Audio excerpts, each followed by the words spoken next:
Halo, apa kabar? Semoga nggak ada yang lagi sakit ya.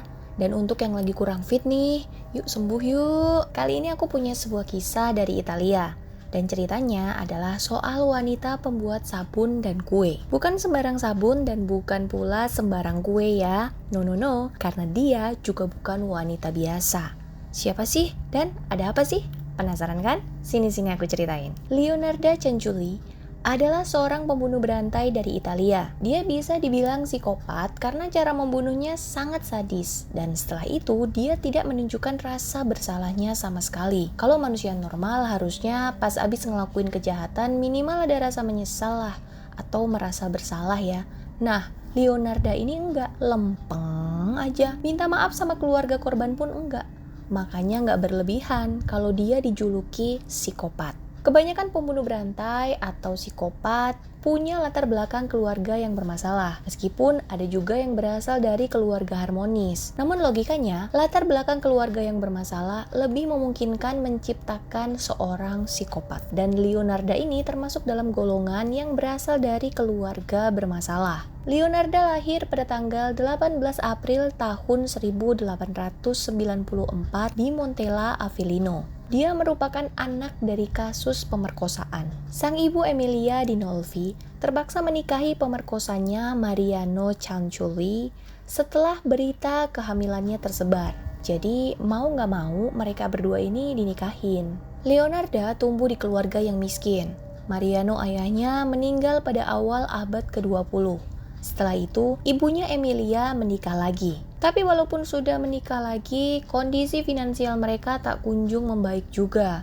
Karena itulah, Emilia kadang melampiaskan kekesalannya dengan menyiksa Leonarda. Saking depresinya, Leonarda bahkan pernah melakukan 2 kali tindakan bunuh diri semasa remajanya. Namun, aksi bunuh diri tersebut selalu berhasil digagalkan. Dengan masa kecil sekelam ini, gak heran ya kalau di kemudian hari, wanita yang satu ini bakalan menjadi salah satu wanita paling sadis dalam sejarah negara Italia. Dia pun mendapatkan julukan Soap Maker of Correggio atau pembuat sabun dari Correggio. Saat akhirnya Leonarda berusia sekitar 23 tahun, ibunya sempat menjodohkannya dengan seorang lelaki yang memiliki perekonomian lebih baik dari mereka. Tentu saja tujuannya agar kondisi keuangan mereka ikut terangkat. Tapi karena merasa nggak sreg dengan laki-laki yang dipilihkan ibunya, Leonarda malah memilih menikah dengan pemuda biasa yang disukainya. Tentu saja ibunya sempat menentang pernikahan tersebut. Namun Leonarda tetap pada pilihannya. Pemuda itu bernama Rafael Pansardi,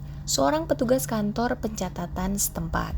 Pernikahan itu tidak mengubah kondisi keuangan mereka ya, karena Rafael juga orang biasa sama seperti Leonarda. Setelah menikah, Leonarda dan suaminya kerap tinggal berpindah-pindah. Kehidupan mereka setelah menikah pun tergolong lumayan berat ya. Pada tahun 1921, pasangan itu memutuskan untuk pindah ke kampung halaman Pansardi di Lauria Potenza. Rencananya mereka akan memulai kehidupan yang baru gitu, setelah sebelumnya berada di Montella tanpa dukungan orang tua Leonarda. Karena ibunya masih marah aja. Setelah bertahun-tahun kemudian mereka tinggal di sana, mereka masih hidup di bawah kemiskinan dan kesengsaraan. Bahkan Leonarda justru seringkali berurusan dengan polisi karena terlibat kasus penipuan. Waktu itu Leonarda sempat ditahan, dan di tahun 1927 akhirnya dia bebas. Setelah itu pasangan ini kembali pindah dan kali ini tempat yang dituju adalah Lacedonia. Namun tampaknya nasib baik belum memihak mereka. Baru saja mereka merasakan hidup damai, rumah mereka hancur diterjang gempa Irpina yang melanda wilayah itu di tahun 1930.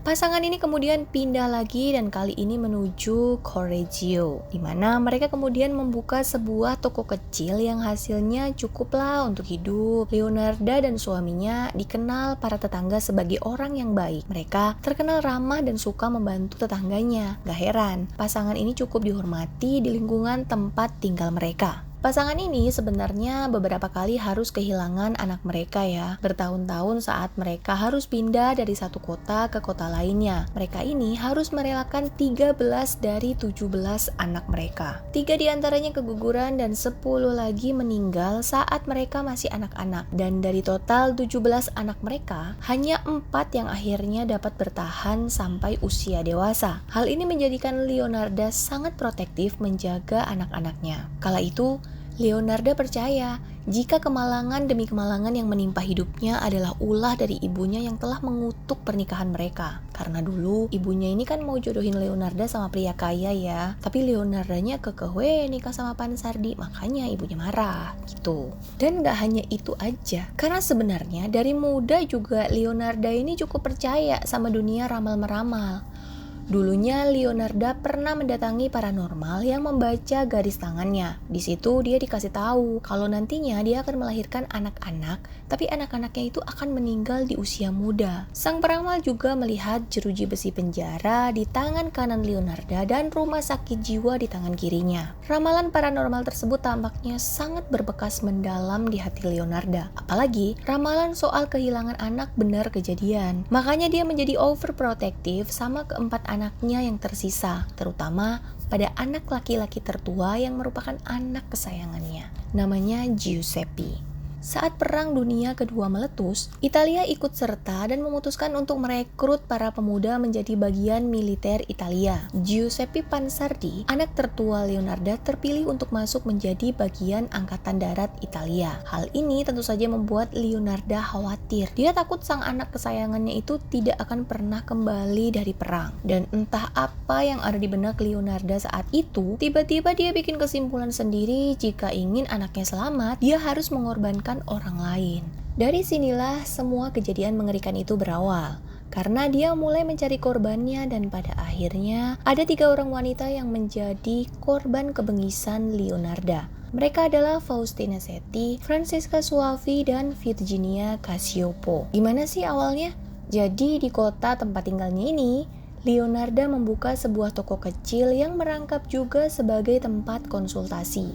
Ya, jadi Leonarda mengaku-ngaku sebagai peramal yang bisa membaca masa depan. Kala itu, pasien-pasiennya juga lumayan banyak dan ketiga korbannya itu juga merupakan klien dia sendiri yang juga hitungannya masih tetanggaan. Faustina Setti adalah korban pertamanya. Setti ini datang untuk berkonsultasi perihal jodoh kepada Leonarda karena dia sudah berumur 50 tahun lebih tapi belum juga dapat jodoh. Konsultasilah dia, berharap Leonarda ini bisa membantu ngasih solusi atau ngasih jalan keluar perihal masalahnya ini. Leonarda lalu mengatakan bahwa ada seorang pria yang akan berjodoh dengannya, tapi pria itu tinggal di kota Pola. Leonarda lalu meminta Setti untuk berangkat ke sana. Namun sebelumnya, Leonarda mengatakan bahwa wanita tersebut tidak boleh memberitahukan hal ini kepada siapapun juga. Mendengar itu, Setti seneng banget dong dan dia pun setuju-setuju aja. Selain itu, sebelum berangkat nih, Leonarda mengharuskan Setti untuk mengirim surat pada keluarganya mengabarkan bahwa dia baik-baik saja di kota Pola. Seharusnya dari sini aja Setti udah curiga ya, belum juga berangkat, masa udah kirim surat, ya kan? Tapi waktu itu dia nggak mikir macam-macam atau punya perasaan jelek ke Leonarda. Justru dia bersyukur banget Leonarda mau bantu dia. Leonarda juga menerima pembayaran sebesar 30.000 lira sebagai jasa pencarian jodoh. Kalau dirupiahin mungkin jumlahnya sekitar 25 jutaan lah. Pada hari keberangkatannya, Setti datang untuk mengucapkan selamat tinggal kepada Leonarda. Leonarda pun memberikan minuman anggur kepada Setti sebagai ucapan selamat jalan. Setti nggak tahu kalau minuman anggur itu sudah dicampur obat sama Leonarda. Begitu Setti meminumnya, tak butuh waktu lama dia pun pingsan. Dan saat itu, Leonarda langsung membunuhnya dengan kapak, menarik tubuhnya ke dalam lemari, lalu memotongnya menjadi 9 bagian. Leonarda juga mengumpulkan darahnya dalam sebuah baskom. Jahat banget ya. Gak sampai situ aja ternyata. Karena setelah itu, ada hal gila yang dia lakukan dengan potongan tubuh Setti. Dan inilah pengakuannya. Aku memasukkan potongan tubuh itu ke dalam panci, menambahkan 7 kilo soda pedas yang kubeli untuk membuat sabun. Lalu semuanya kuaduk hingga potongan-potongan itu larut menjadi bubur, kemudian dituangkan ke dalam wadah. Darahnya diletakkan di dalam baskom, lalu kutunggu hingga membeku. Setelah itu, kumasukkan ke dalam oven. Aku juga mencampurnya dengan tepung, gula, coklat, susu, telur juga margarin. Semua bahan-bahan itu kemudian kubuat menjadi kue kering yang kusajikan kepada gadis-gadis yang berkunjung.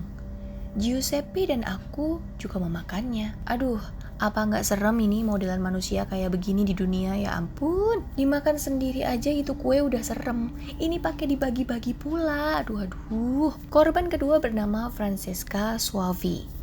Leonarda mengatakan dia membantu wanita itu mencarikan pekerjaan. Wanita parubaya itu pun dijanjikan untuk mendapatkan prospek yang lebih baik. Leonarda bilang bahwa dia telah menemukan pekerjaan yang cocok untuk Suavi, yaitu sebuah pekerjaan di salah satu sekolah khusus anak perempuan di kota Piacenza. Sama seperti Seti, Suavi juga dibujuk untuk menuliskan kartu pos yang ditujukan pada keluarga dan teman-temannya bahwa dia baik-baik saja di kota Piacenza. Dan sama seperti Seti, sebelum berangkat ke Piacenza, Suavi mengunjungi rumah Leonarda pada tanggal 5 September tahun 1940.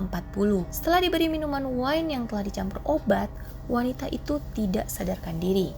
Leonarda ya lagi-lagi melakukan hal yang sama dengan apa yang dilakukannya ke Seti. Gak perlu diceritain lagi lah ya. Intinya dia dibunuh, dipotong, dijadiin kue, terus dibagi-bagiin gitu. Aduh, serem banget. Dan menurut pengakuan Leonarda, dia mendapatkan 3.000 lira dari korban keduanya ini. Parah sih ini, udah dibunuh bayar pula, ya kan? Aku bener-bener gak bisa bayangin gimana perasaan para gadis-gadis dan para tetangga yang sempat dikasih kue sama Leonarda. Dipikir mah ini orang baik banget, nenek-nenek, bagi kue mulu gitu ya. Taunya kue apa, ya ampun. Korban ketiga sekaligus terakhir bernama Virginia Cacioppo. Dia ini adalah seorang mantan penyanyi di La Scala.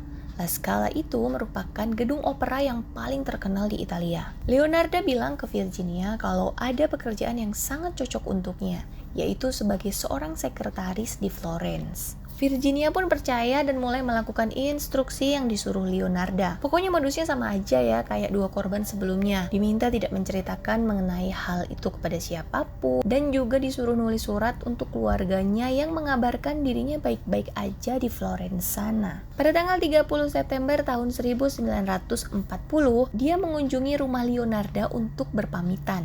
Dan ya seperti yang kita tahu apa yang akan terjadi selanjutnya memang terulang lagi dan itu merupakan saat terakhir dia terlihat hidup. Tapi walaupun pola dan cara bunuhnya sama, kali ini jasad Virginia tidak berakhir menjadi kue, tapi dijadiin sabun. Iya bener, kamu gak salah dengar, Virginia dijadiin sabun. Karena menurut Leonarda, tubuh wanita itu putih dan gemuk. Jadi entah dapat ilham dari mana, dia malah ngedidihin jasad Virginia di dalam baskom gede, nambahin pewangi dan bahan-bahan lainnya, terus ya udah jadi sabun lah itu. Terus parahnya lagi ya, sabun itu juga dibagi-bagiin ke tetangganya. Aduh Gusti. Terus kayak mana itu para tetangganya yang dikasih sabun itu ya? Apa rasanya pas tahu kalau kemarin sempet mandi pakai sari mayat, putih bersih kagak, gatal-gatal iya, trauma pula lagi. Dan seperti korban yang lain, dari Virginia, Leonarda juga mendapatkan uang jasa. Entahlah ini uang jasa apa judulnya ya, jasa ngebunuh apa bagaimana, aduh pusing banget. Uang yang diterima Leonarda juga cukup besar ya, yaitu sekitar 50.000 lira. Ditambah beberapa perhiasan juga, karena si Virginia ini cukup kaya kondisinya. Pembunuhan yang dilakukan Leonarda tergolong rapi sebenarnya. Gak ada yang curiga sama dia sama sekali. Hanya saja Leonarda ini seperti salah perhitungan pas milih Virginia jadi korbannya. Dan bener aja, kesalahan inilah yang membuat aksinya terbongkar. Jadi kondisi Virginia ini emang agak lain gitu dibandingkan Seti dan Suavi yang bener-bener jauh dari keluarga dan tinggal sendiri. Nah, Virginia juga sebenarnya emang tinggal sendiri juga, tapi dia punya saudara ipar yang lumayan deket sama dia. Dan si saudara ipar ini juga yang menjadi salah satu orang yang dapat kartu pos dari Virginia. Masalahnya, si ipar ini tidak percaya kalau surat yang dikirim untuknya itu beneran. Soalnya di hari dia dapat surat itu, si ipar masih ngeliat Virginia. Padahal di surat itu kan dia bilang kalau dia lagi di kota Florence dan baik-baik aja. Sedangkan waktu itu dia lihat si Virginia ini pas banget lagi masuk ke rumah Leonarda. Curiga dong dia, karena setelah itu ya dia nggak pernah ngelihat Virginia lagi. Si ipar ini kemudian mulai menyelidiki Leonarda. Saat malam tiba, dia secara diam-diam masuk ke dalam rumah Leonarda. Dan di sana dia menemukan bukti pembunuhan. Si ipar pun langsung melaporkannya kepada polisi. Leonarda yang diinvestigasi menolak segala tuduhan bahwa dia telah membunuh Virginia. Polisi kemudian mencurigai yang melakukan pembunuhan itu adalah Giuseppe, putranya. Namun, setelah putra kesayangannya itu diusik dan bahkan dituduh bersalah, Leonarda pun langsung pasang badan dan segera mengakui perbuatannya. Bukan hanya mengakui tindak pembunuhan keji yang dilakukannya, wanita itu juga menjelaskan secara detail apa yang telah dia lakukan kepada korbannya, termasuk motong-motong tubuh mereka, merebusnya, hingga merubahnya menjadi kue dan sabun. Polisi yang mendengarnya tentu saja sangat syok ya. Leonarda pun segera ditahan di Reggio Emilia pada tahun 1946.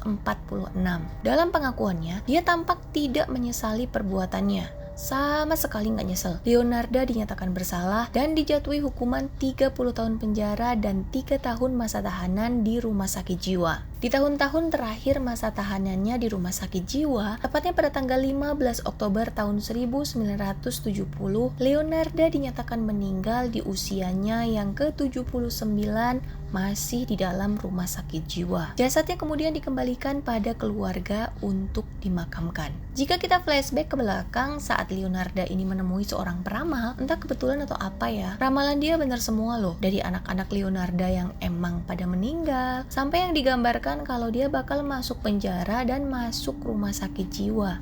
Ini benar semua loh, tapi tetap ya, bisa aja itu emang kebetulan atau memang lebih masuk akal lagi si Leonardanya aja yang udah tersugesti dengan ramalan itu. Sampai-sampai dia nggak sadar menjadikan semua ramalannya menjadi nyata. Dan sampai sekarang, semua barang bukti kejahatan Leonarda seperti kampak, baskom gede, pisau gede, gitu-gitu masih disimpan di Museum Kriminolog di kota Roma. Mungkin ada di antara kalian yang tertarik buat ngelihat, monggo banget loh. Makasih banget yang sudah klik video ini dan nonton ceritanya sampai habis. Aku seneng banget loh kalau kalian suka. Matur nuwun sangat. Boleh banget bantu support channel YouTube aku dengan cara klik tombol subscribe dan nyalakan lonceng notification agar kalian tahu saat aku cerita lagi, cerita mulu, cerita terus untuk kasus lainnya. Dadah.